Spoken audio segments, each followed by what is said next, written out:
I never thought of myself as a hero. I was just the kind of person who stopped when someone looked like they needed help. It was late at night. Rain was coming down hard. The streets were almost empty, and my phone battery was at 3%. That's when I saw her. She was standing on the side of the road, soaked, shaking, clearly crying. She looked young, maybe 20 or 21, and completely lost. I slowed down, then stopped. She said her phone had died and she couldn't get home. All she asked for was a ride to the nearest bus stop, barely 5 minutes away. I hesitated for a second. Everything you hear online tells you not to trust strangers, but she looked terrified, not dangerous. So I unlocked the doors. She got in quietly and kept thanking me. She told me her name was Emily. Her voice cracked when she spoke, like she'd been holding it together for too long. The drive was silent except for the rain hitting the windshield. About 2 minutes in, she suddenly asked if we could stop at a small convenience store instead.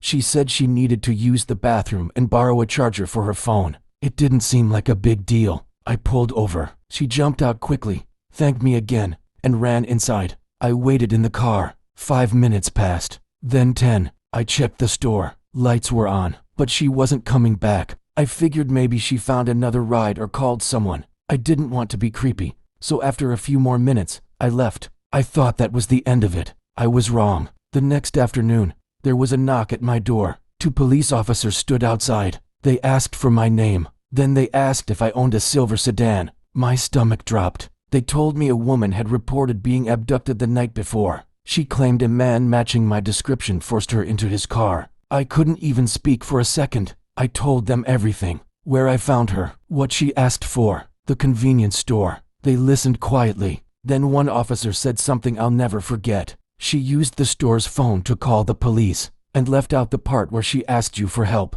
Apparently, she panicked. She had a history of lying to authorities. Once she realized what she'd said, she ran before the police arrived. Security cameras saved me. The footage showed her getting into my car willingly, showed me stopping exactly where she asked, showed her walking into the store on her own. No charges were filed, but the damage was already done. My neighbors saw the police cars. My landlord asked questions. For weeks, I felt like everyone was watching me. I stopped helping strangers after that, not because I don't care, but because one good deed almost destroyed my life. To this day, when it rains at night, I still think about her, and I keep driving.